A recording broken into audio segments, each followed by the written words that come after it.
não sei se os colegas lá em casa me estão a ouvir. Alguém que faça sinal ligando a câmara.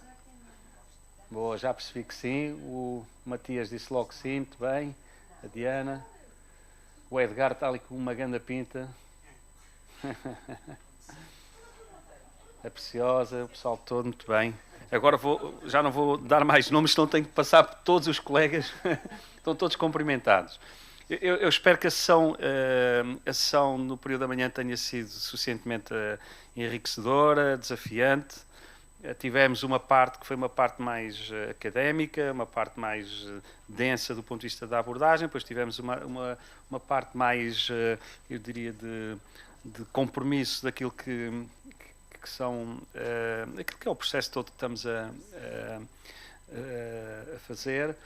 E agora vamos entrar numa parte, então, numa segunda fase, que é a tal co-construção de uma proposta de carta de compromisso para o acesso aos direitos e à inclusão comunitária. Eu penso que ficou bem presente durante o período da manhã a forma como estamos a abordar o processo de desinstitucionalização.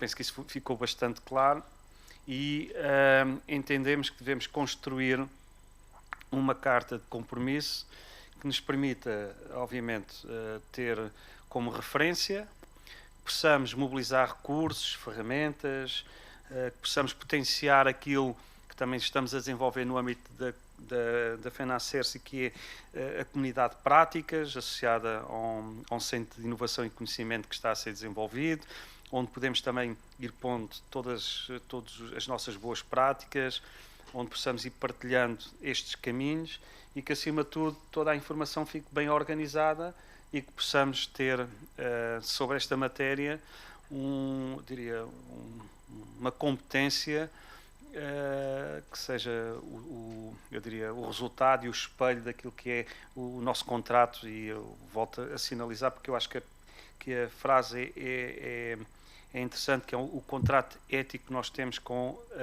as pessoas que apoiamos, com as nossas organizações e com o tema que aqui nos traz. Por isso, vou tentar ser telegráfico. De certa forma, isto vai um pouco ao encontro do que estivemos a fazer no período da manhã. Obviamente, no período da manhã foi numa perspectiva muito aberta, de reflexão, e agora vamos organizar esta carta de compromisso com 10 pontos.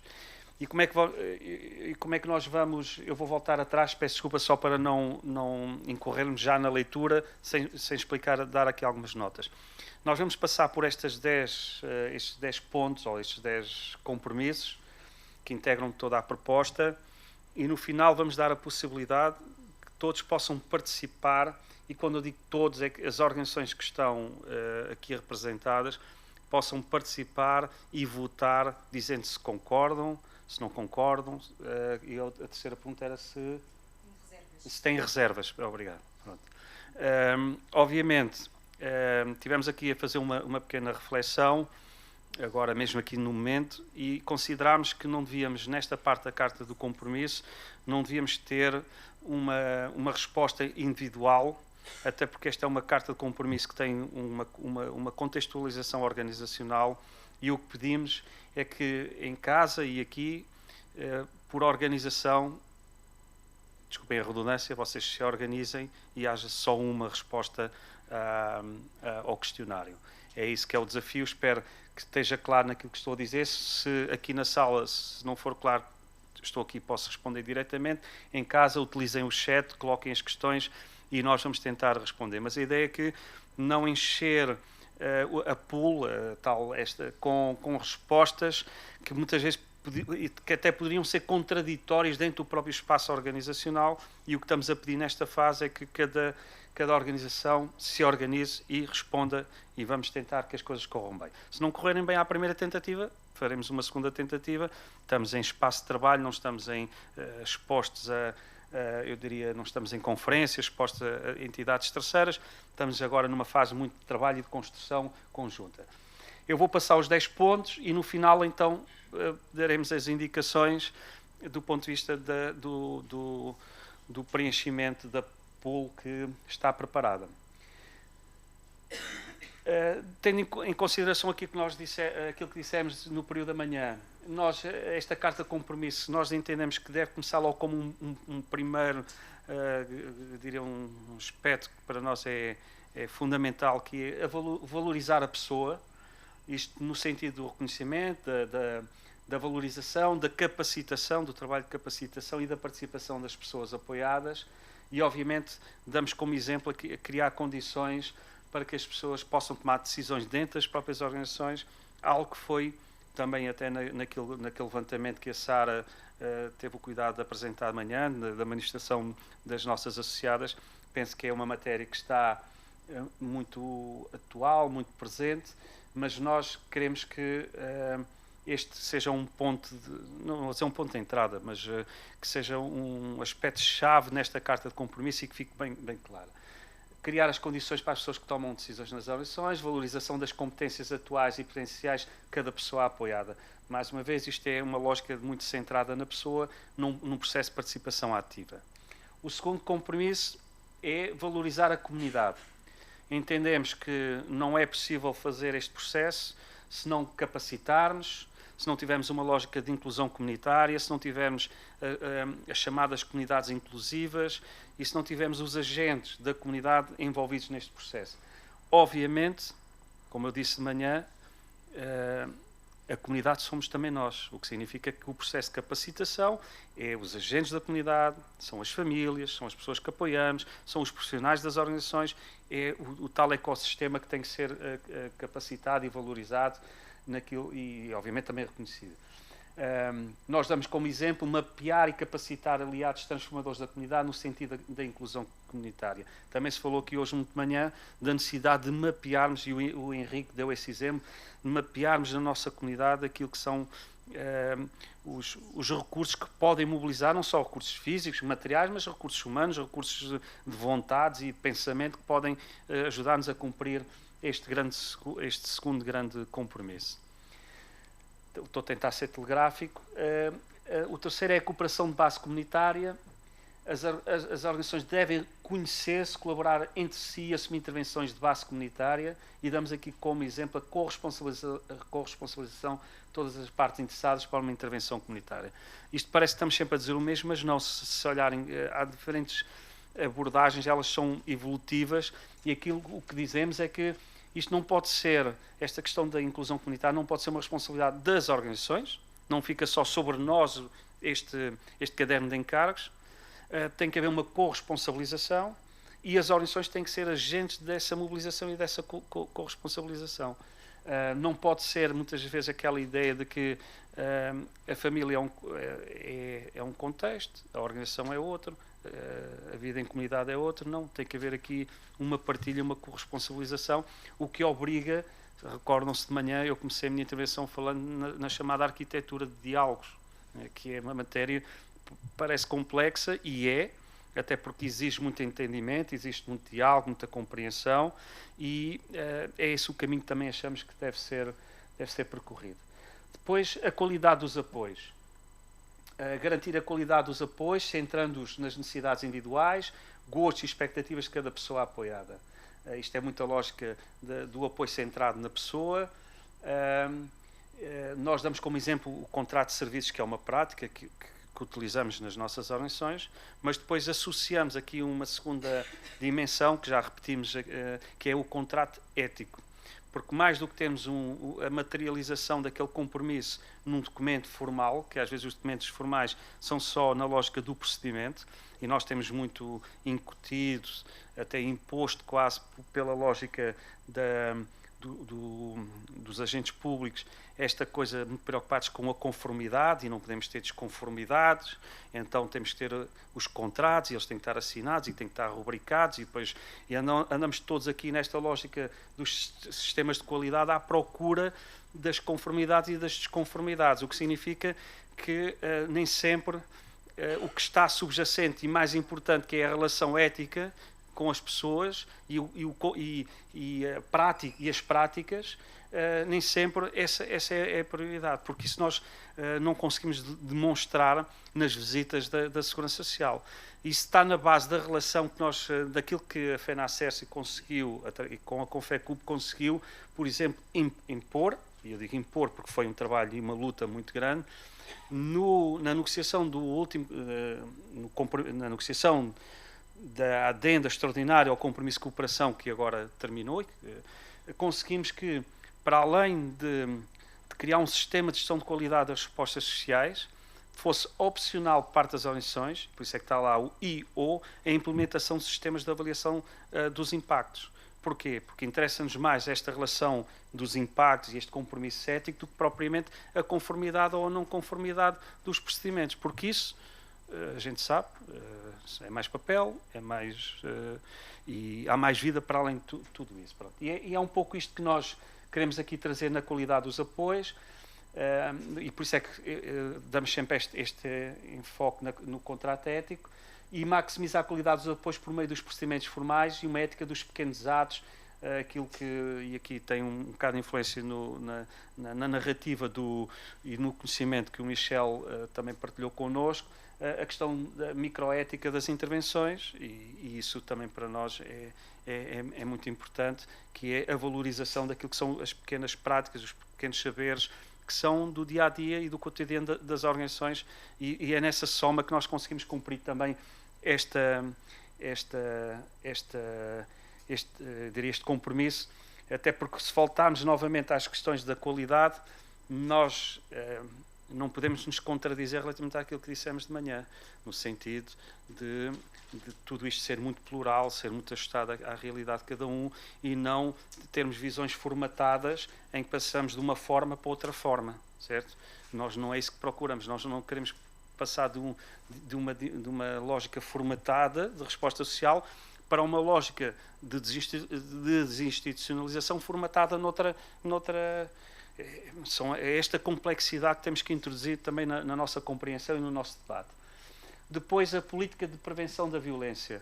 Naturalmente, pelo trabalho da Federação e pelo trabalho das nossas organizações e por todo o historial que temos de procura, de trabalho que, acima de tudo, que seja preventivo relativamente aos comportamentos abusivos, à violência sobre as pessoas com deficiência, particularmente a violência sobre as mulheres, nós não podíamos deixar de introduzir numa carta de compromisso algo que exigimos a nós próprios, dentro das nossas próprias organizações, mas exigimos à comunidade e à sociedade, de forma a garantir a proteção das pessoas, principalmente aquelas que têm maiores vulnerabilidades do ponto de vista do seu perfil, da sua realidade. E por isso, assumir uma política interna de tolerância zero a todas as formas de violência e discriminação, apostar na formação e qualificação de todas as partes interessadas neste domínio. Porquê? Porque nós entendemos que só conseguimos ser preventivos se trabalharmos estas matérias, se capacitarmos os agentes, se capacitarmos as pessoas, e podemos, obviamente, identificar sinais de risco de violência, de abuso, seja em contexto organizacional, seja em contexto externo à organização. Não é matéria que possamos nos fechar em nós próprios, achando que não há na realidade organizacional comportamentos e atitudes que ultrapassam os limites. Desejamos que não haja, e para que não haja, temos que trabalhar, temos que enfrentar este aspecto de forma frontal e transparente e capacitar todos para sermos cada vez mais preventivos, quer quanto aos maus tratos, mesmo que eles não sejam intencionais, que é aquilo que estamos aqui a dar como exemplo, que foca atenção em situações de maus tratos não intencionais e nas microagressões, que às vezes basta a forma como verbalizamos para com a pessoa que apoiamos e a forma como nos dirigimos, e basta, por exemplo, aquilo que se falava hoje muito de manhã, da forma como quando se dirige à pessoa, a forma como nos dirigimos, se é uma... eu há dias... Exatamente, as cunhas, estou-me a rir porque eu há dias, para explicar quem era uma pessoa, utilizei essa, quer dizer, implícita, quer dizer, sem intenção, não fui mal intencionado, pelo contrário, mas não garanti a dignidade da outra pessoa quando tento sinalizar uma pessoa da minha referência e utilizei uma cunha, alcunha, que é como uma pessoa é conhecida na comunidade, e eu próprio acentuei esse aspecto involuntariamente, e temos de estar muito atentos a isto. E estou a penalizar-me à frente de toda a gente, mas porque a Sara estava e estavam mais colegas, a Sandra, não sei, tu não estavas, mas estavam os outros colegas, e eu disse isto involuntariamente, mas nós temos de estar muito atentos a estes pequenos aspectos que são eles que são diferenciadores destas boas práticas e da forma como olhamos para a dignidade do outro, e por isso faço aqui meia culpa, mas assumindo que esse é o caminho que queremos percorrer. Depois, a capacidade de adaptação à mudança centrada na pessoa. A visão sobre a deficiência está em constante mudança, exigindo às organizações capacidade de adaptação. Obviamente, também já sentimos hoje de manhã que não mudamos assim de um momento para o outro. São processos, são caminhos. E reparámos também, por exemplo, que o Henrique, da Plena Inclusion, vem fazer uma nova abordagem, mas a título experimental. Que às vezes que nós em Portugal não conseguimos perceber que este processo da desinstitucionalização precisava também de experimentação, para encontrarmos caminhos. Nós assumimos, por isso é que eu falava nas imposições externas, assumimos isto agora tem que ser assim, sem experimentar, sem compreender, sem estarmos seguros dos caminhos que queremos percorrer.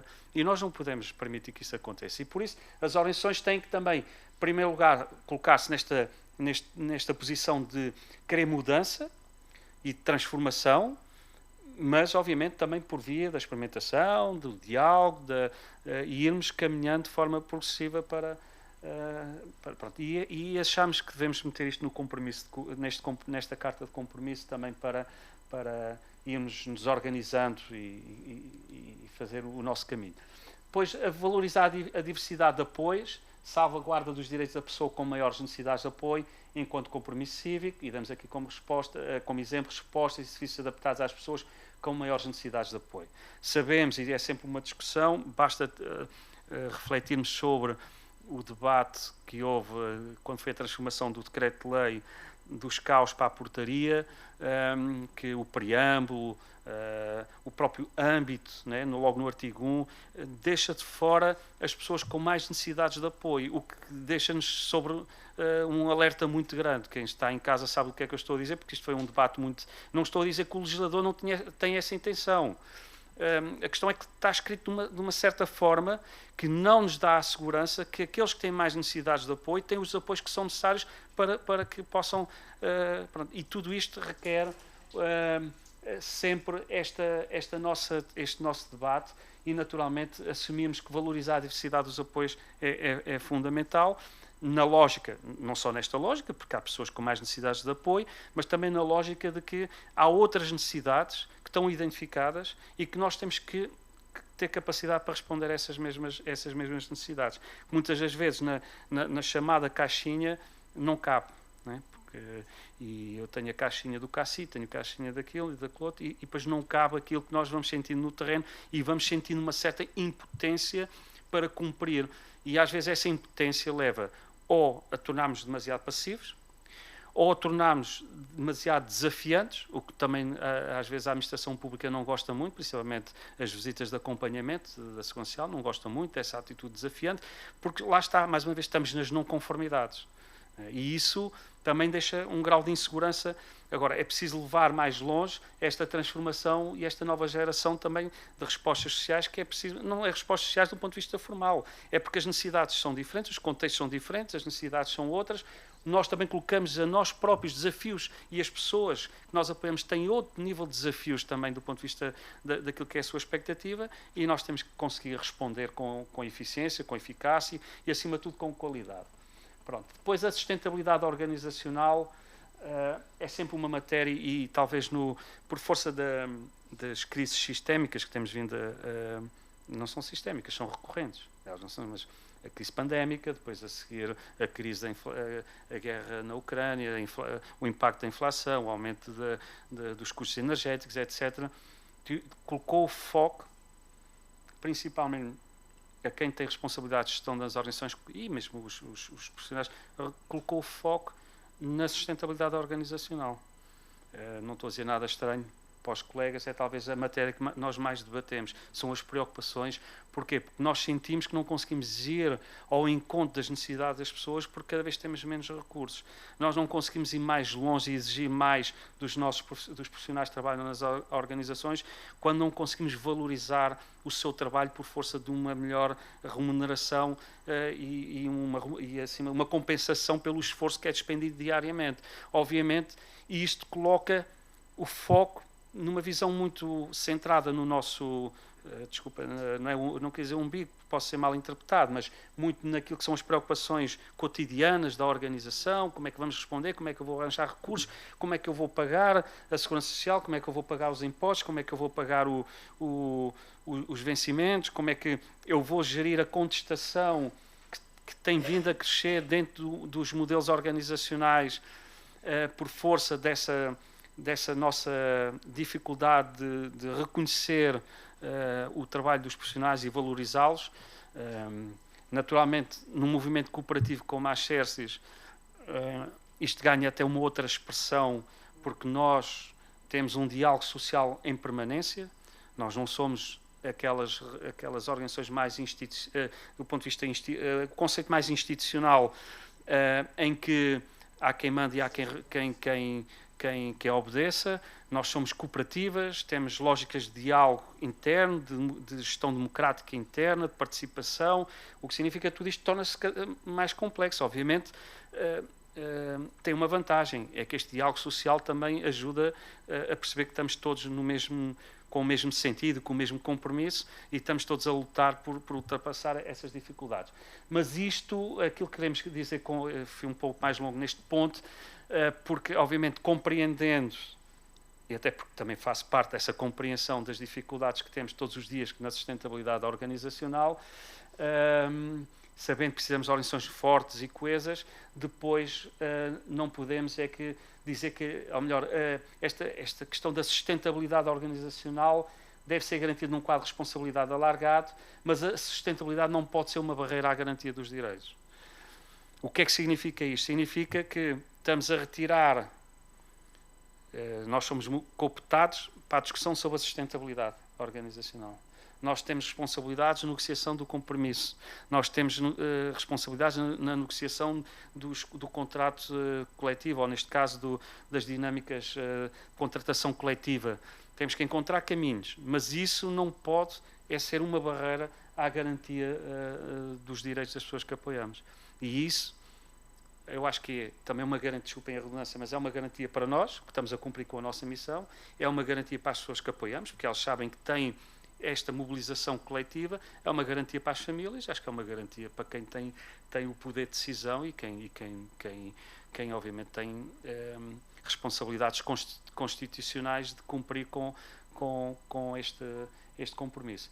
É que vamos regularmente, e nos últimos tempos acentuou-se muito isto, vamos tirando o foco do que é importante, porque há discussões que são complementares, e eu sei porque é que estou a dizer que são discussões complementares, não são acessórias. A sustentabilidade organizacional não é acessória, é complementar àquilo que é esta discussão sobre a garantia dos direitos. E nesse equilíbrio temos que fazer chegar estas nossas preocupações.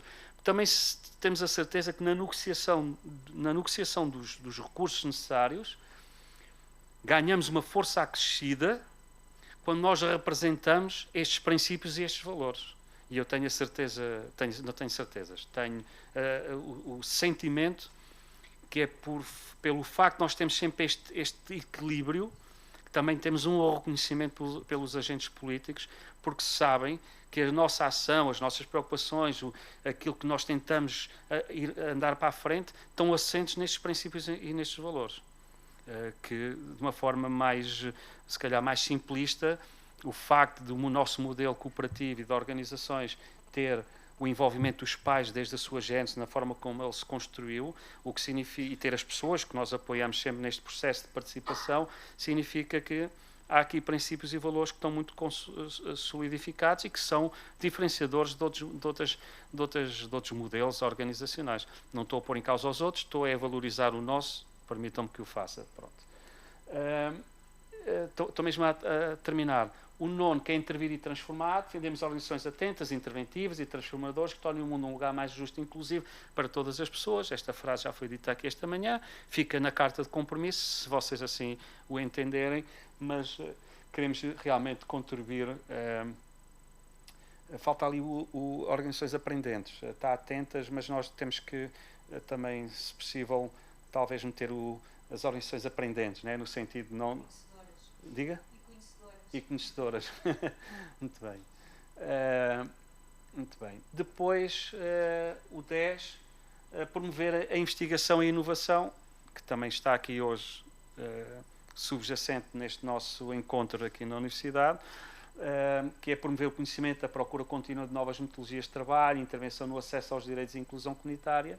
E, obviamente, aqui já está espelhado, então aquilo, se calhar não precisamos estar no ponto anterior, fica aqui, exatamente, como organizações aprendentes e, simultaneamente, agentes de investigação e produção de conhecimento. A valorização de conhecimentos internalizados, que é aquilo que nós hoje também falávamos da co-construção, daquilo que são os conhecimentos e os saberes que existem nas organizações, que têm que ser valorizados e que muitas das vezes nós, por razões diversas, não o fazemos. Estamos, obviamente, também a confrontar com essa necessidade desse reconhecimento desses saberes que estão internalizados nas organizações e, obviamente, são mais um contributo também para a produção do conhecimento e, obviamente, sempre nesta relação de cooperação com a universidade e com quem tem que explorar os saberes. A ideia de que o conhecimento está no mundo académico e então o que o mundo académico ou que a investigação desenvolve tem que ser imposto é um aspecto que eu acho que está ultrapassado do ponto de vista das metodologias da produção do conhecimento e aprendemos isto aqui muito com a Teresa e com o Michel, a forma como podemos olhar para esta produção de conhecimento. E estamos a fazer isto nas mais diversas áreas, tudo o que são áreas estratégicas da Federação, estamos a assumir esta ligação ao mundo académico, mas com o nosso envolvimento direto nos projetos europeus que estamos a desenvolver no contexto da FENACERCE, temos sempre centros de estudos associados e investigadores com competências associados e é essa investigação e esse conhecimento também queremos pôr nesta Carta de Compromisso. Pronto, basicamente foram os 10 pontos que nós colocámos. A Julieta quer dizer alguma coisa? Não? Pronto, foi isto que discutimos, é isto que estamos a apresentar como proposta e que queremos que agora possamos passar à votação por parte dos colegas, que possamos depois também, numa segunda fase, trabalhar estas ferramentas, como eu disse de manhã, com as pessoas que apoiamos, numa lógica sempre muito contínua, e que possamos validar depois isto ao mais alto nível, que é do ponto de vista político, no sentido daquilo que são os órgãos da própria Federação, a Assembleia Geral, onde estamos todos representados, que é transferir esta nossa cultura e este nosso compromisso ético para aquilo que também são as negociações com os membros do Governo, nomeadamente no que toca à negociação do compromisso de cooperação, que já está implícito. Posso-vos dizer que quando foi agora, começámos a negociação do próximo compromisso de cooperação e elaborámos um documento onde temos um conjunto de compromissos que entendemos que são fundamentais. Como é que isto depois traduz no corpo de lei, né, ou na letra de lei, é o grande desafio que temos agora. Mas também sabemos que o facto de termos tido essa ousadia de dizer que queremos, por exemplo, esta questão do acesso aos direitos e à inclusão comunitária e outras preocupações que manifestámos com os custos de contexto, que as organizações hoje cada vez têm mais, a valorização dos profissionais, etc. O facto de termos tido a ousadia de colocar isto como ponto de partida, já temos um retorno de que há uma reação positiva. Agora temos é que ser inteligentes, no sentido de traduzir nos documentos que ficam depois firmados aquilo que queremos e aquilo que achamos que é o caminho. Pronto, não me vou explicar mais, porque agora começa a abrir caixinhas e nunca mais me calo, não é assim, Julieta? Quem me conhece sabe que é assim. Vamos então passar a uma parte prática. Aquilo que eu peço é que a Sara é a Sara que vai pôr o pool. Já está? E aqui vamos projetar. Sim, posso complementar. Força. Sim. E obrigado pela vossa paciência, está bem? Agradeço. Obrigada, Joaquim. Eu penso que, à semelhança do que aconteceu no final da manhã, já está colocado no chat um novo link no qual as pessoas lá em casa podem aceder. Reforçando aquilo que o Joaquim referiu, iríamos pedir se havia a possibilidade de quem está em casa e também aqui os presentes poderem dar exclusivamente uma resposta por organização. Se houver essa possibilidade de entre vós consensualizarem a resposta que fizer sentido, tendo em conta aquilo que é o vosso contexto organizacional, seria o ideal. E porquê é que dizemos isto? Não só porque as respostas devem ter uma visão global como um todo, mas porque temos também alguma limitação na plataforma no que diz respeito ao uso da mesma em termos de utilizadores. Portanto, percebemos isso hoje de manhã. Isto, como percebem, é um trabalho em construção, são experiências que vamos fazendo, porque procuramos também, com esta metodologia, no fim de percebermos que a maior parte do nosso auditório estava online, quisemos também criar aqui algum dinamismo, e uma forma de apelar a esta co-construção seria através de uma plataforma de votação, que depois nos permite aqui todos em sala analisar as respostas dadas e abrir depois o debate de uma forma igualitária, tanto para quem está em casa como para quem está aqui presencialmente. Portanto, a razão de um voto por organização vem nesse sentido, na aprendizagem que fizemos da nossa manhã. Em termos de metodologia, quando carregarem no link, podem de imediato votar nos 10 princípios. Como o Joaquim referiu, a escala que nos fez sentido a nós, enquanto equipe interna na altura, foi de 3 níveis. Por um lado concordo, não concordo, e por outro tenho reservas. Quando tivermos uma análise global dos resultados, voltaríamos então depois a olhar princípio a princípio, para termos aqui uma espécie de validação e inclusivamente podermos discutir e refletir sobre aspectos que possam não estar consensuais do ponto de vista daquilo que são os resultados alcançados. Para as pessoas que estão aqui em casa, foi-vos distribuído uma folha no final da manhã. Essa folha tinha 2 QR Codes e, portanto, pedia que utilizassem o da tarde para fazer então a votação nesta plataforma relativamente à carta compromisso. Penso que se calhar poderemos dedicar aqui uns 10 minutos a esse trabalho, uma vez que agora vão revisitar através da plataforma cada um dos princípios, para depois então podermos analisar os resultados obtidos e criar aqui um momento de trabalho mais dinâmico e participativo, onde inclusivamente gostávamos de ouvir também quem está em casa. Alguma coisa vamos aqui falando pelo chat, e também, se pretenderem usar da palavra desde já, basta sinalizar que aqui internamente temos forma de dar voz a quem está em casa. Obrigada.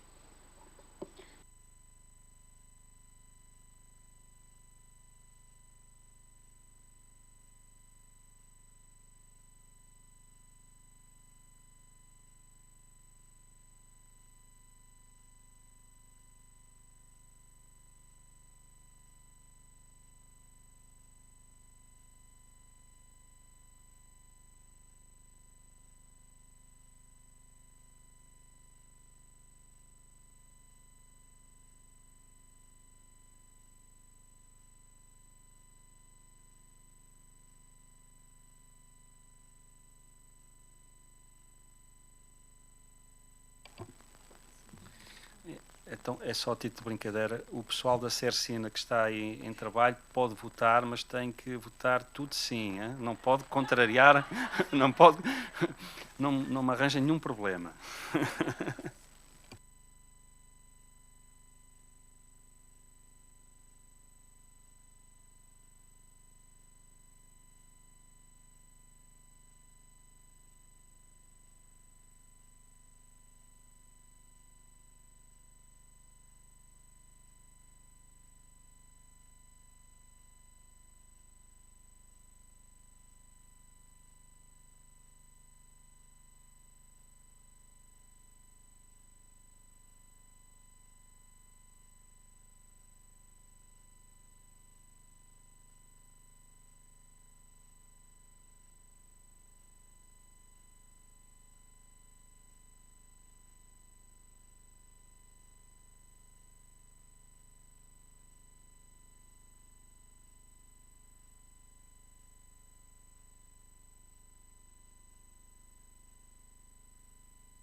Nós aqui estávamos aqui a conferenciar, nós estamos a ver no back-office as respostas a entrar.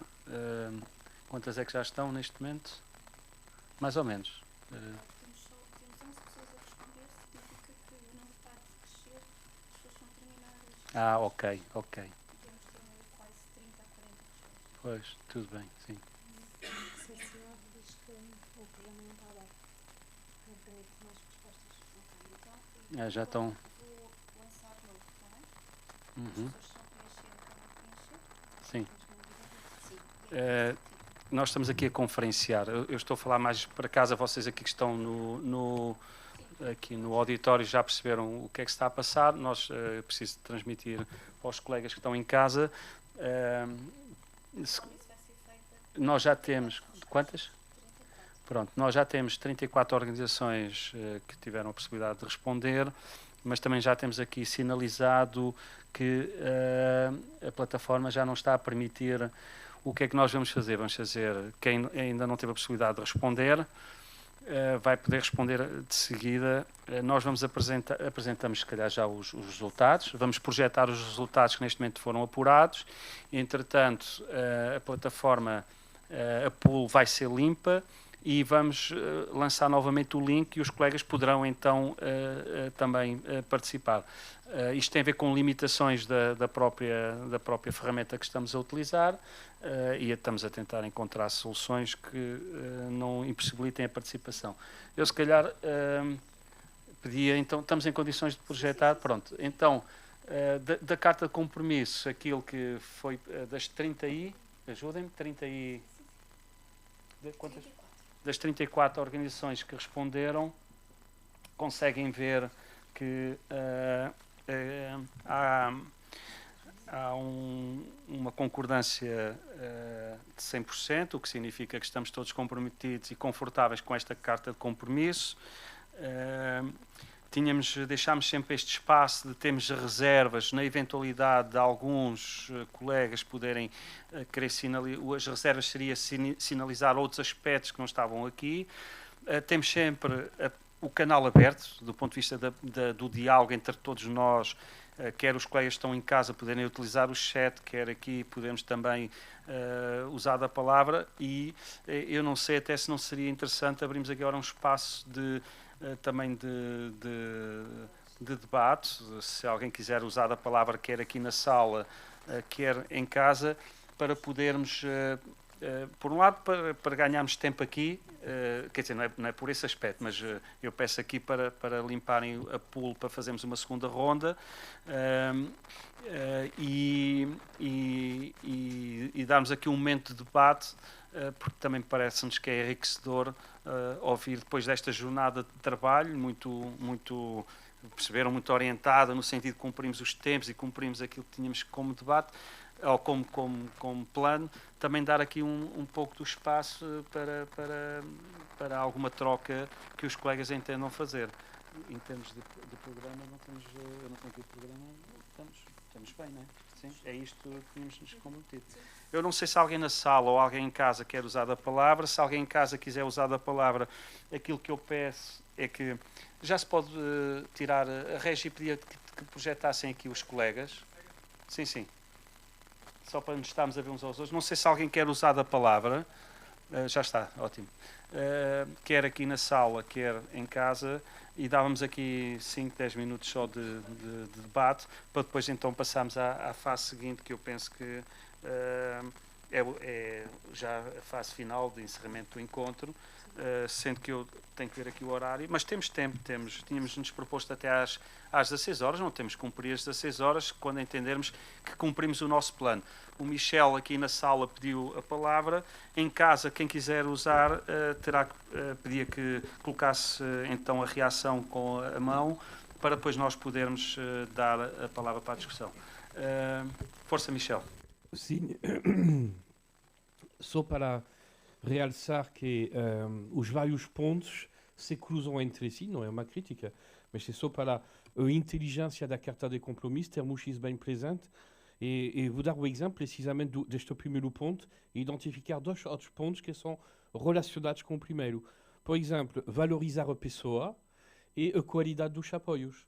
Evidentemente que é impossível promover a qualidade dos apoios sem, ao mesmo tempo, valorizar a pessoa, não é? Outro aspecto, quando no sexto ponto falamos da capacidade de adaptação à mudança, mas a mudança da própria pessoa, no seu ciclo de vida, no seu processo de desenvolvimento, é uma forma de valorização da pessoa do que sempre essa capacidade em adequar as respostas, os serviços, às especificidades que vão mudando de cada pessoa. Era só para, portanto, sublinhar este ponto.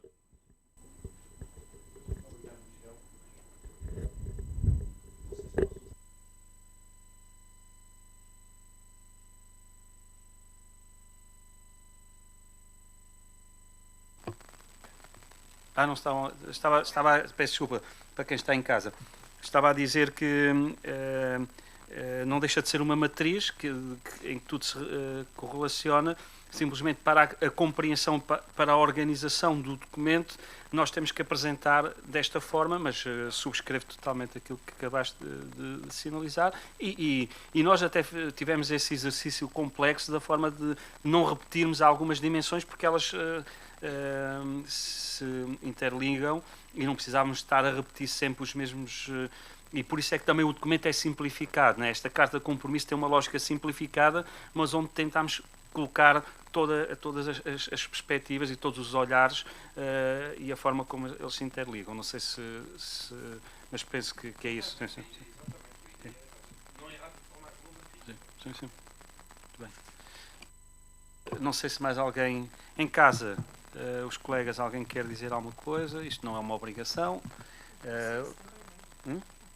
Há consenso na segunda volta de...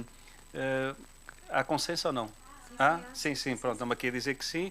Na segunda volta de questões foi possível também perceber que há consenso sobre a carta de compromisso, o que significa que também agora fica aqui um desafio para a FENACERSE para desenharmos, em conjunto também, obviamente, com a Teresa e com o Michel e aqui com a Universidade, desenharmos outras etapas, e elas, há etapas que são mais políticas, há etapas que são mais técnicas, há etapas que temos que fazer em conjunto com os colegas.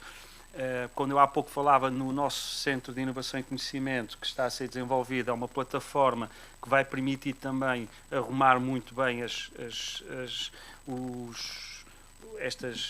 trabalhos, vai-nos permitir também criar comunidades de prática, o que significa que também vamos incentivar na partilha, onde podemos arrumar também muito o conhecimento que é produzido na academia, que essa é sempre uma grande dificuldade que nós temos, quer ao nível das organizações de base, quer ao nível da federação, que é muito o conhecimento que é produzido e que nós participamos de forma ativa, mas depois é passiva do ponto de vista do retorno. O que é que eu quero dizer com isto? Nós participamos na produção em fases de doutoramento, principalmente nas licenciaturas e mestrados. Nós damos o nosso conhecimento e o nosso saber, mas depois não há um retorno, o que significa que não internalizamos esses mesmos saberes que foram onde nós participamos. Não é o que estamos a fazer convosco aqui na Universidade e com outras, obviamente, com outros centros de estudo, felizmente, e eu acho que é essa cultura também do ponto de vista da produção de conhecimento que temos que introduzir. Estão-me a dizer que... é o Matias. António, força. Boa tarde. Cumprimentar toda a gente aí na mesa, na sala, dar-vos os parabéns por esta evolução, este trabalho com a academia é fundamental também para dar qualidade à intervenção, dar qualidade ao funcionamento das organizações. Eu peço desculpa, eu coloquei aí num dos pontos, mas foi por distração minha, porque, entretanto, e nós quando estamos a assistir nas organizações a este tipo de eventos, pelo meio parece sempre gente a bater à porta, e foi aqui num desses momentos, e eu perdi. Há aqui uma explicação quando falavas aí sobre a qualidade. Sobre a qualidade das intervenções, no ponto 5 ou ponto 6. Mas queres que... eu gostava Queres que se projete novamente o documento? Não é necessário. Aqui a qualidade das entrevistas é aquela velha história da individualidade, e remete-nos sempre para a mesma discussão. E eu há pouco de manhã estava a ouvir falar o nosso colega de Espanha enfim, achei muito, muito interessante. Depois, aquilo que nos escapa sempre são pequenos pormenores que depois fazem a diferença na qualidade daquilo que é o trabalho desenvolvido pelas organizações. O exemplo de Espanha, isto é só para dizer muito rapidamente, o exemplo de Espanha não é exatamente aquilo que nós fazemos no âmbito das residências de autonomização, porque também é uma resposta dirigida a pessoas com grandes incapacidades. Agora, aqui a questão e a qualidade dessas intervenções, nós falamos de individualidades, falamos disso tudo, e depois estamos a falar de quê? De quartos individuais, as pessoas têm possibilidade e aqui na nossa carta de compromisso, eu insisto nisto, nós precisamos que os financiadores e as organizações que são responsáveis pela qualidade de implementação de serviços e de respostas para as pessoas com deficiência tenham essa sensibilidade, que as pessoas têm o direito de viver em quartos individuais, têm direito à sua individualidade, e a qualidade dos serviços depende sempre da quantidade disponível de financiamento para termos serviços de qualidade no âmbito dos recursos humanos que possamos afetar, para garantir que essas pessoas têm dignidade em todas as suas necessidades. Pronto, era um pouco por aí. Não sei se estou... Força. Sim.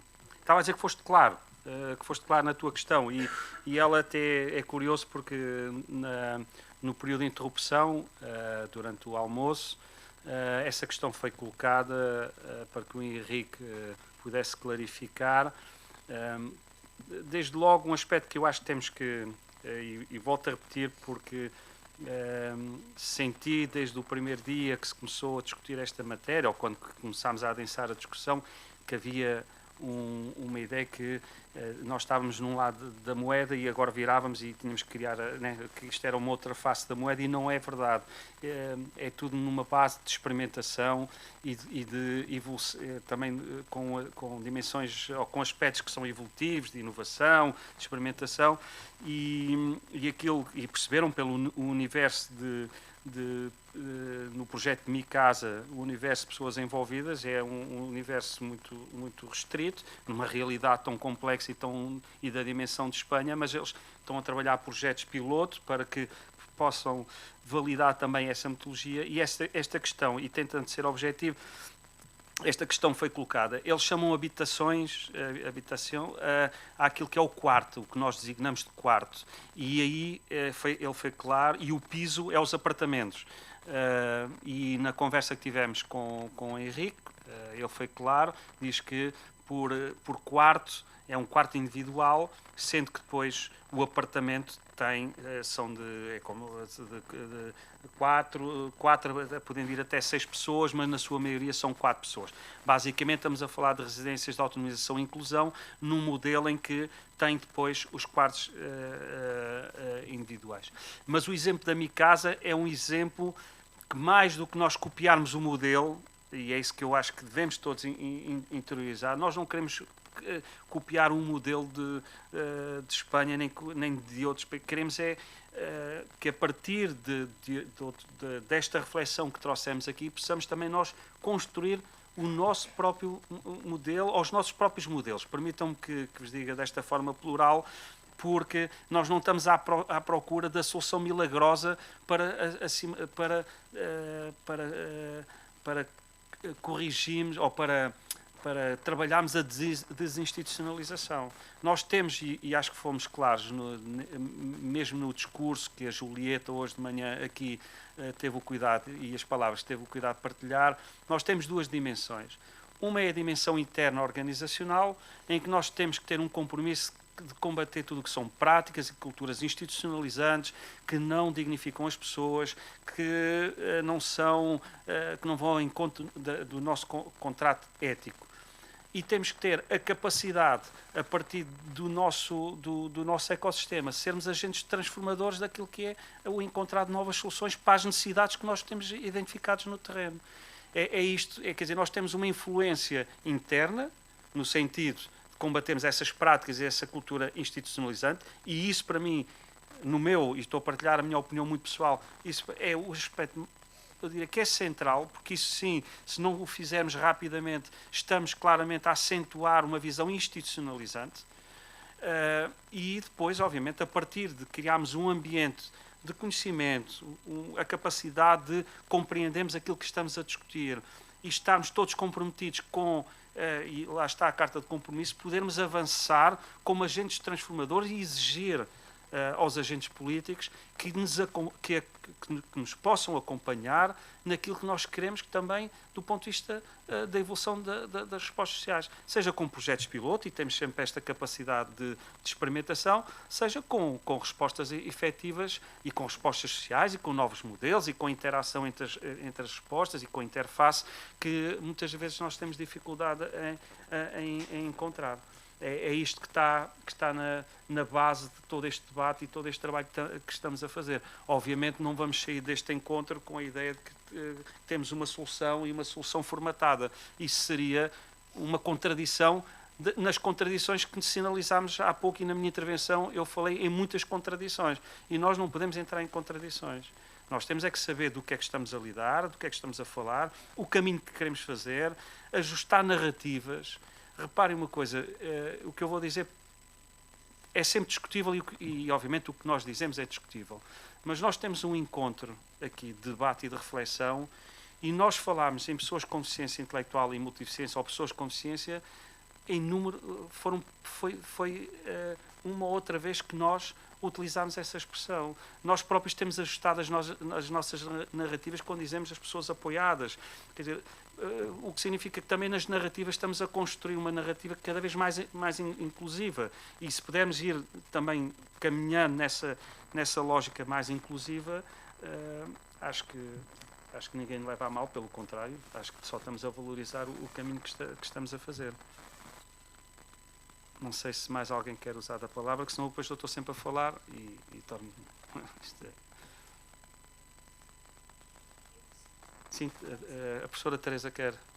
Obrigado. Então, olá de novo. Eu queria só usar a palavra para dizer só uma pequenina, ter uma pequenina reação. Eu também estive aqui na universidade o dia todo. Este seminário estava a acontecer e, como trabalho cá, tive que me ausentar várias vezes. E, portanto, eu sofro daquilo que é estarmos em contexto laboral a querer ir um pouco mais longe. É difícil porque me revejo na posição de muitos que estão dentro das instituições e que é difícil cortar com uma campainha, com o telefone. Eu própria hoje sofri deste mal porque queria estar aqui 100%.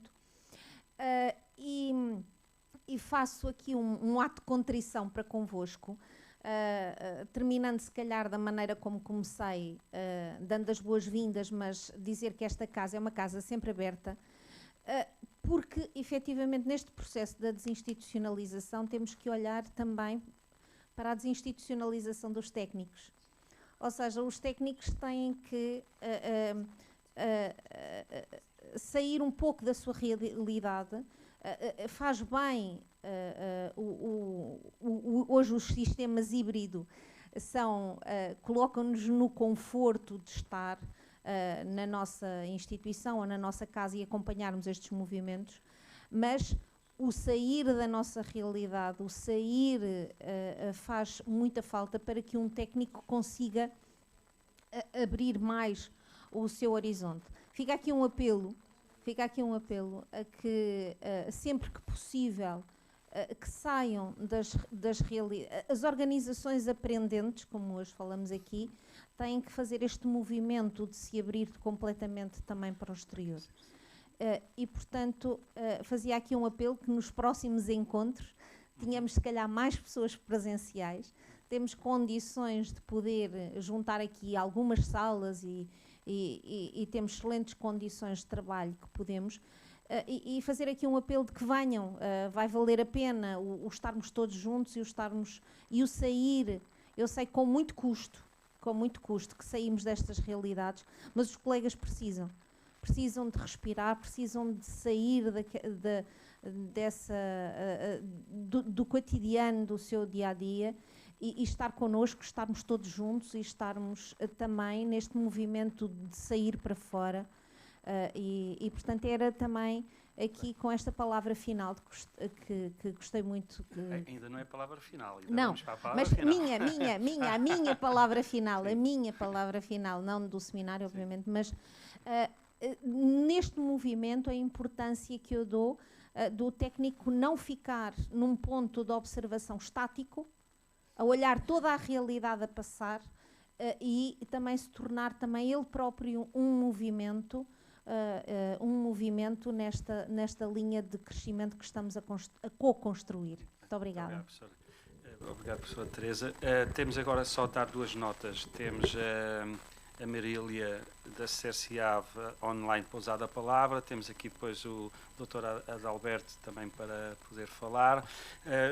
Foi-me sinalizado aqui pela Sara de que nesta pool, em algumas das questões, houve colegas que sinalizaram reservas, e era preciso, eu pedia só, antes de passar a palavra, Marília, é só para dar os outros. Diga, sim. Precisava só que a Regi projetasse aqui e projetasse lá em casa a pool, porque pode passar então. No primeiro ponto está tudo de 100%, segundo, força, podemos continuar. Aqui houve alguém que sinalizou a cooperação de base comunitária tendo reservas, isso pode ter reservas, não é relativamente a este compromisso, é eventualmente acrescentar algo mais, e por isso fica aqui o desafio, pode continuar. Na qualidade dos apoios também, não sei se o António Matias há pouco, se foi uma das pessoas que sinalizou, o António Matias da CERCICOA já expressou as suas reservas, ou questionou, não expressou, questionou, e penso que fomos claros na resposta. Continuo, desculpe. Na política de prevenção da violência também foi sinalizado reservas, força. Continua, aqui tudo 100%, o ponto 7 também tudo 100%, na sustentabilidade organizacional reservas, no intervir e transformar também foram sinalizadas reservas, e pronto. Basicamente ninguém diz que não, pelo contrário, temos mas há reservas, o que significa que elas são suscetíveis de debate e discussão, e possivelmente é isso, e não queríamos deixar de ser transparentes na forma como estamos a lidar aqui com o nosso debate. Eu vou dar a palavra à Marília, o Dr. Adalberto Santos não se importará, penso que não, e por isso, Marília, se podes usar a palavra. Tens que ligar o microfone, que senão estás muito longe. Claro que sim. Desculpem. Não sei se me estão a ouvir bem. Sim? Estão a ouvir? Perfeitamente, vamos continuar, sim.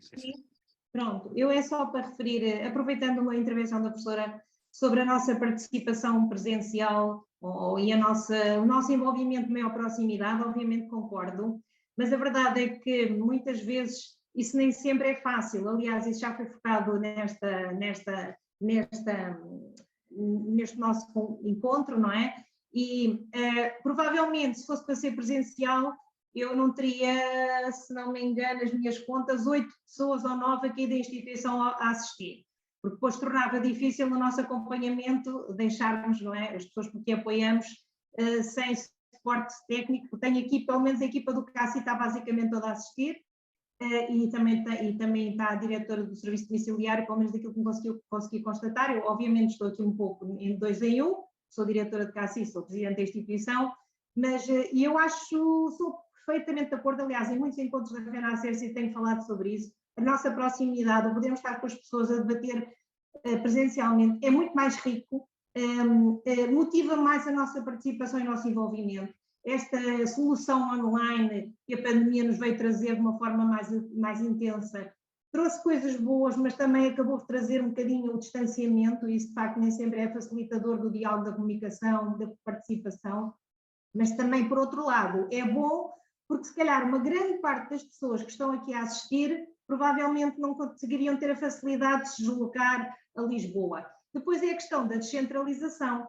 É evidente, acho muito bem, mas já tenho também dito várias vezes, é importante que estas coisas comecem a acontecer ao longo em vários espaços do país, portanto, a descentralização dos encontros, e a FENACERSI já o tem feito, verdade seja dita, se calhar não tão suficientemente como poderia ser, porque isso também permite que os vários núcleos que estão dispersos pelos países que se concentrem para discutir essas situações, até mesmo em contexto da sua própria entidade ou de entidades próximas. Criar mais sinergias locais também ajuda.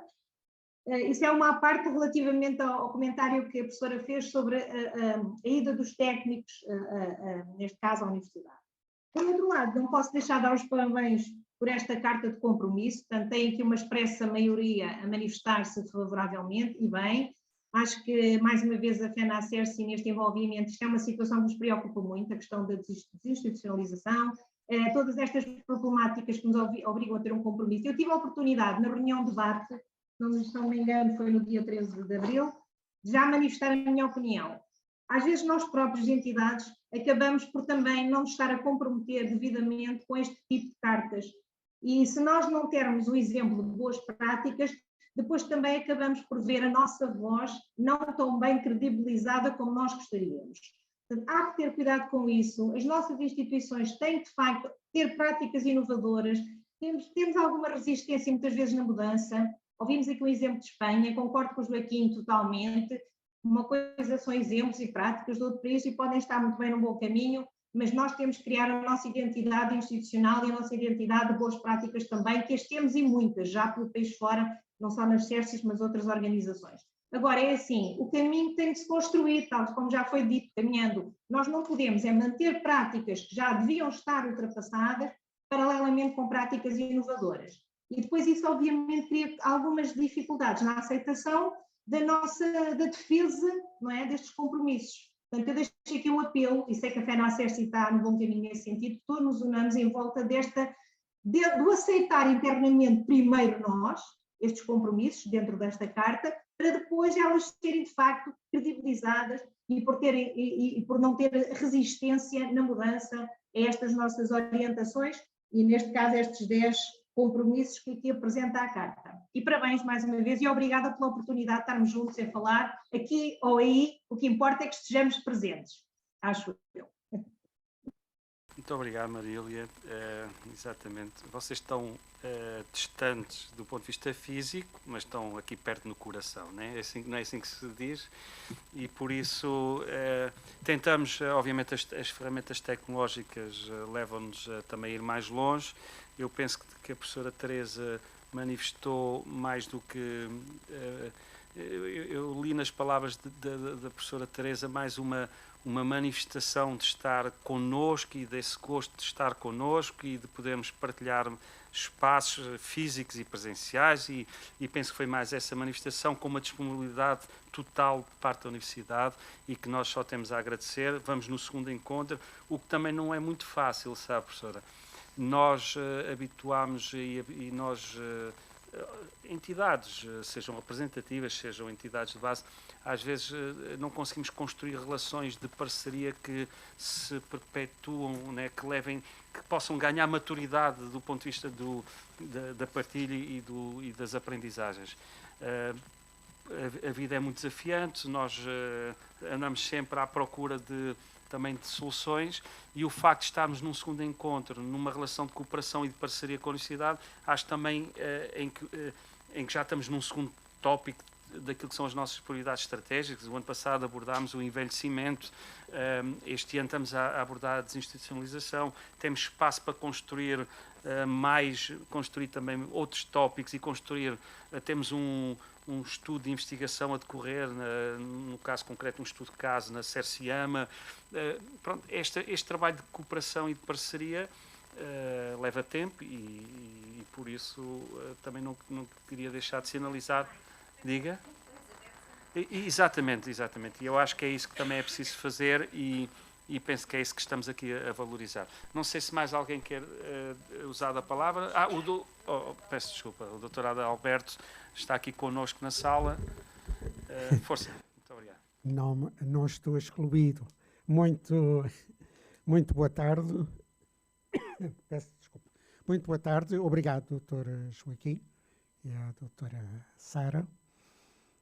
Parabéns por mais este encontro, muito enriquecedor. Eu sou... Desculpem, problemas da sala. Eu sou um caloiro aposentado do Instituto Nacional para a Reabilitação e falo aqui como uma pessoa, como um cidadão que acompanhou todo o movimento CERSI desde a sua gênese até este momento. E apetece-me só 2 notas para não roubar mais tempo.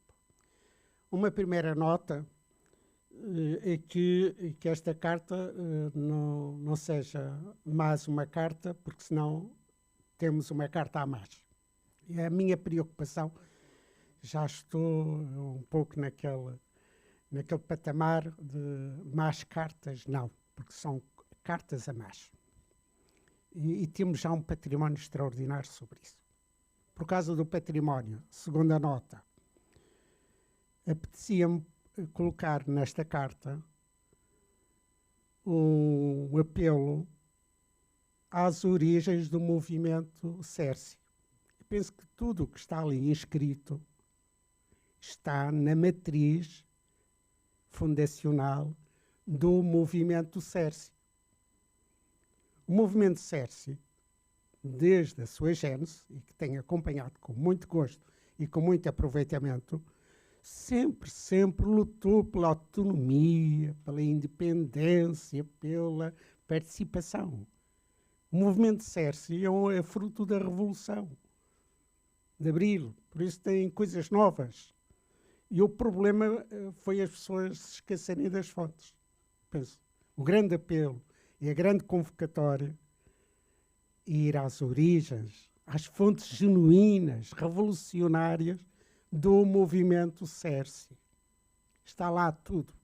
E isso gostaria que nestes 50 anos que vamos celebrar no 25 de Abril estivesse nesta carta essa referência a esses valores.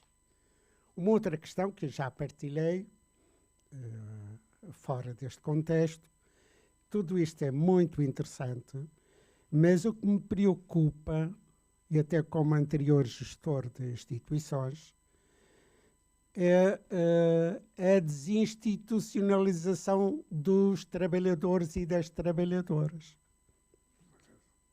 Isto é muito complicado.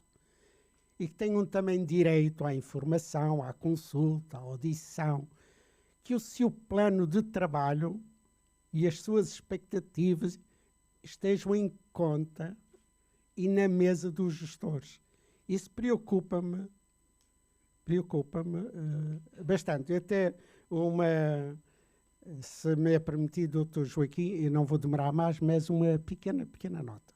Quando fui diretor do Centro Helen Keller, lá em cima, no Alto do Restelo, eu recordo-me, por causa das cargas horárias, que um professor veio ter comigo muito exaltado porque tinha meia hora a mais na sua carga horária. Porque os professores têm que estar para os alunos e não os alunos para os professores, claro. O que é que eu fiz? Saí do meu gabinete, peguei no braço dele e fui até o portão do Helen Keller e disse-lhe: sabe qual é a sua carga horária? É quando entra neste portão, começa a sua carga horária. E quando sai deste portão, termina a sua carga horária. Porque aqui está, só o seu testemunho e a sua postura. Por isso, era uma chamada de atenção que nesta carta se olhe também para os trabalhadores e trabalhadoras das CERSI. Desculpem esta via sindicalista. Um bom trabalho. Muito obrigado pelos seus contributos. Relativamente à primeira questão, claramente que esta não pode ser mais uma carta nas muitas cartas que existem. Esta é uma carta que nós queremos que se transforme em boas práticas e que e quanto aos princípios fundacionais do movimento CERSI, estamos todos de acordo. É preciso pontualmente dar esse sinal daquilo que o movimento CERSI representa e aquilo que as nossas organizações representam, e nós passámos aqui uma fase em que sentimos que havia outras agendas que de certa forma davam um retrato, e eu expliquei isso, um retrato superficial daquilo que é a realidade das organizações. Se estamos a ir à nossa base fundacional com adaptação ao contexto atual, ao debate, à discussão, isso para nós é matéria muito importante, porque é a forma também como consideramos que devemos também defendermos e defender as organizações e defender também os trabalhos que são realizados. Quanto à questão dos profissionais, nós... tudo isto é um processo, né? E aqui não está, nesta carta de compromisso, não está a realidade daquilo que é o nosso trabalho. Está uma área muito circunscrita, a um debate que tem a ver com a desinstitucionalização e que naturalmente nós quisemos arrumar as nossas ideias, porque há outras áreas de trabalho onde tudo isto vem ao de cima. Eu ali na minha intervenção falei muito na importância da valorização dos profissionais, na questão também da relação do contrato coletivo dinâmico, da forma como valorizamos os profissionais, etc. Esse é um aspecto, mas também não deixamos de lhes reconhecer, e isso está bem presente em toda a nossa matriz, que é reconhecer aquilo que são os saberes que estão internalizados nas organizações, que são muitos. E tanto que nós aqui com a própria universidade estamos a desenvolver um projeto, um estudo de caso com uma das nossas associadas, onde esses microsaberes estão a ser observados e onde as pessoas estão também a participar nessa mesma construção de saberes.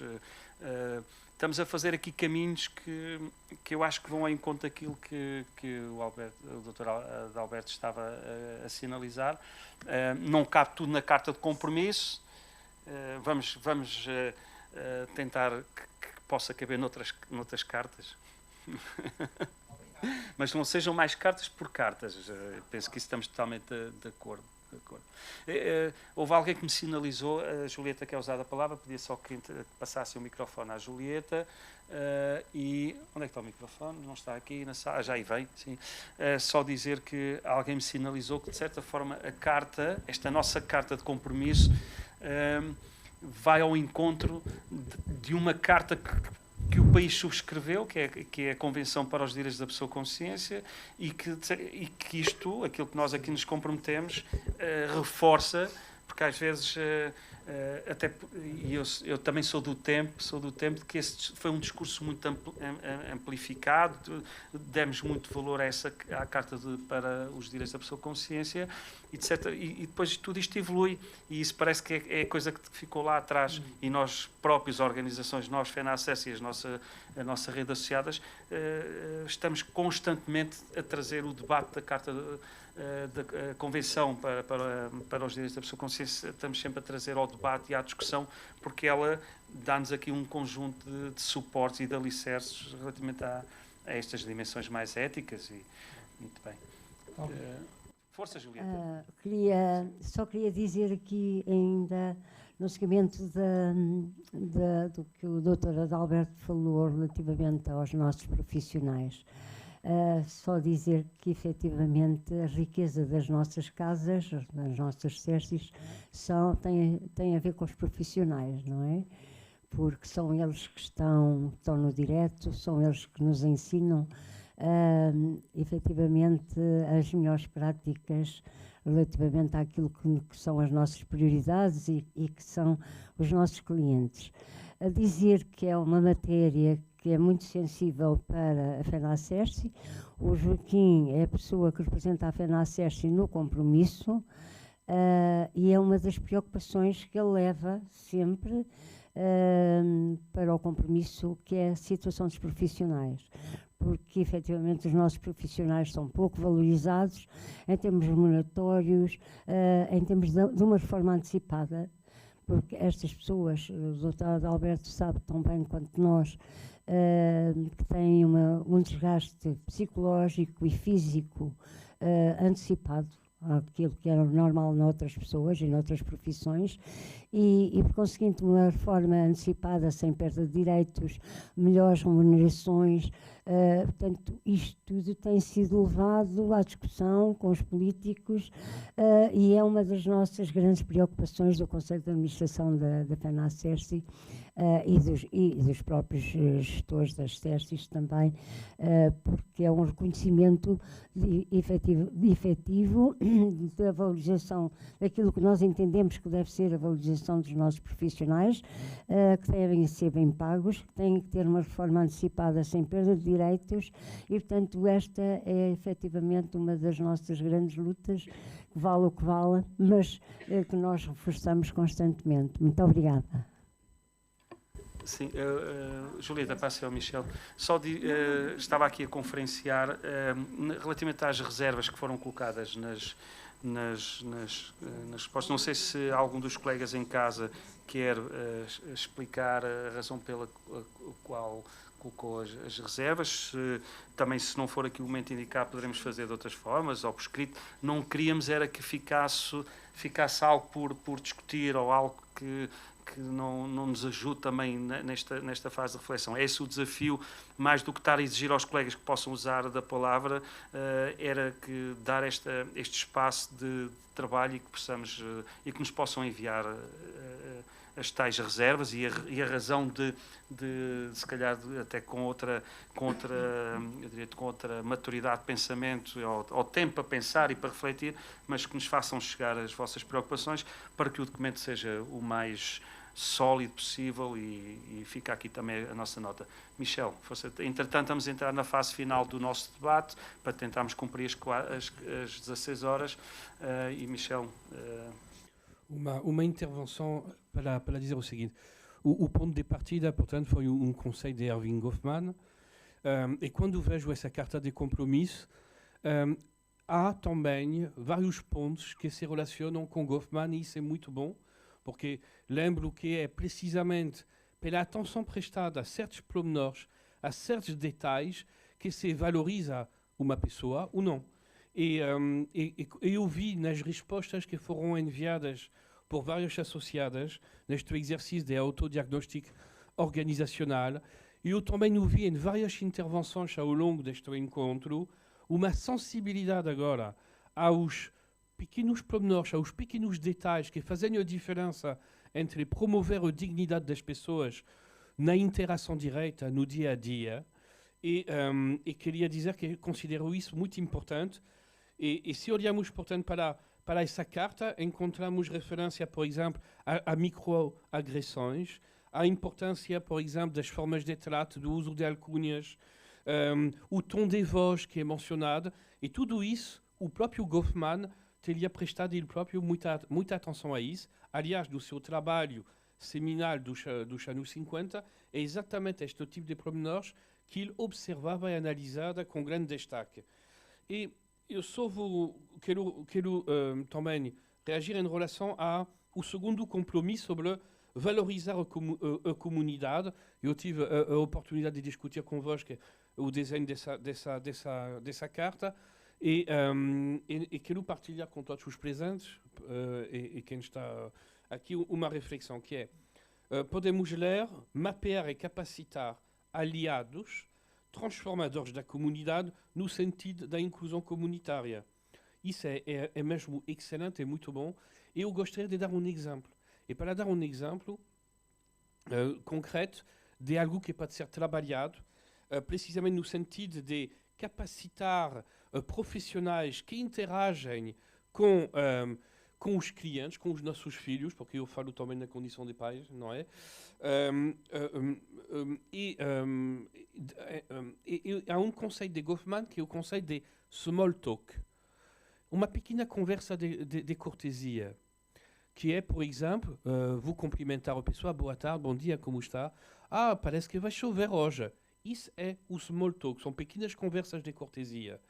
Olha bem, o meu filho beneficia de um serviço de transporte escolar com uma carinha, e nessa carinha há outra cliente da mesma Cersei, que está lá, ela se chama Sandra, e o facto de eu ter uma pequena troca de cortesia com ela, comentando o tempo, encontrar sempre algum recurso para fazer um comentário, para ela é de uma importância muito grande, e portanto também para mim é.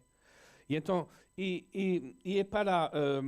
mas, por exemplo, os chofers das carinhas podem não ter sido ainda, podem não ter ainda despertado para a importância destas microsituações, e acho que podemos pensar num projeto, por exemplo, em que quem assegura os serviços de transporte beneficia de um momento de formação e de sensibilização sobre, por exemplo, uma oportunidade ligada ao exercício da sua profissão, em que tem imensas paragens, imensas oportunidades de proporcionar precisamente essa valorização da pessoa através de pequenas trocas de cortesia deste tipo. E isso é um exemplo concreto como podemos trabalhar um dos compromissos da Carta com uma atenção prestada aos detalhes, e são estas questões que eu, pessoalmente, tenho muito gosto em trabalhar convosco enquanto investigador. Muito bem, obrigado, Michel. Deixaste aqui, no final, um desafio de avançarmos já com o projeto, e muito bem. Eu penso que ainda há muito por fazer, mas penso que para a jornada e para o programa que nos tínhamos proposto, acho que cumprimos. Eu pedi à Julieta que desse só uma palavra de encerramento, que agradecesse aquilo, quer dizer, agora já estava a institucionalizar a Julieta. A dizer, já estava a dizer, a gente tem que dizer isto e aquilo. Não, senhora, a Julieta diga aquilo que levo isto. E a todos, da minha parte, fico por aqui, agradeço à Sara, à equipa, à Carla e aos colegas, e passo a palavra à Julieta para encerrar, está bem? Obrigado.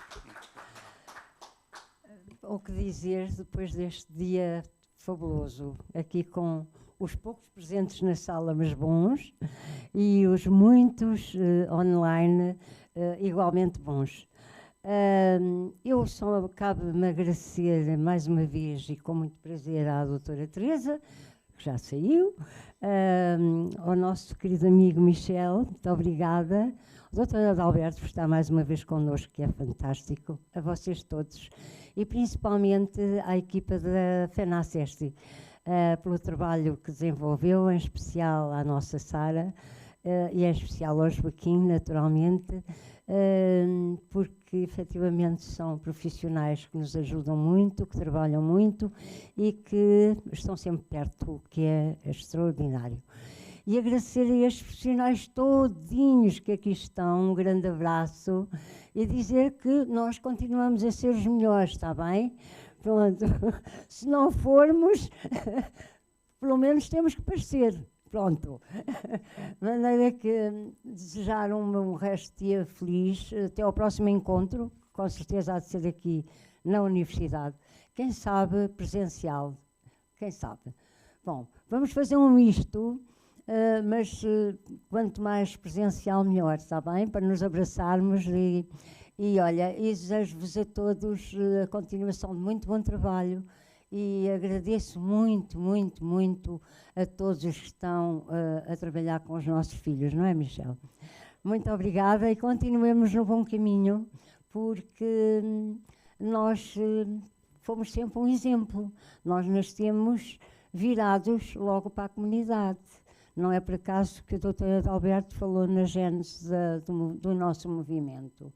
E, por conseguinte, temos que continuar a estar sempre à frente, apesar naturalmente de todas as dificuldades e de todos, enfim, as pedras que vamos encontrando no nosso caminho, mas que até hoje nós temos conseguido ultrapassá-las e tornear os caminhos, sair das rotundas, e como falava o Henrique, e sempre no caminho nós nunca conseguiremos ser perfeitos, mas pelo menos estaremos no caminho para a perfeição. E é isso, sempre à procura de alcançar, embora, enfim, nenhum de nós é perfeito, mas estamos sempre à procura da perfeição e continuação de bom trabalho, até ao próximo encontro, e a carta de compromisso é para valer. É claro, a carta de compromisso não depende só de nós, depende de muitos outros fatores, mas nós somos teimosos, perseverantes e acreditamos naquilo que fazemos, e isso é meio caminho andado. Muito obrigada, beijinhos a todos, obrigada.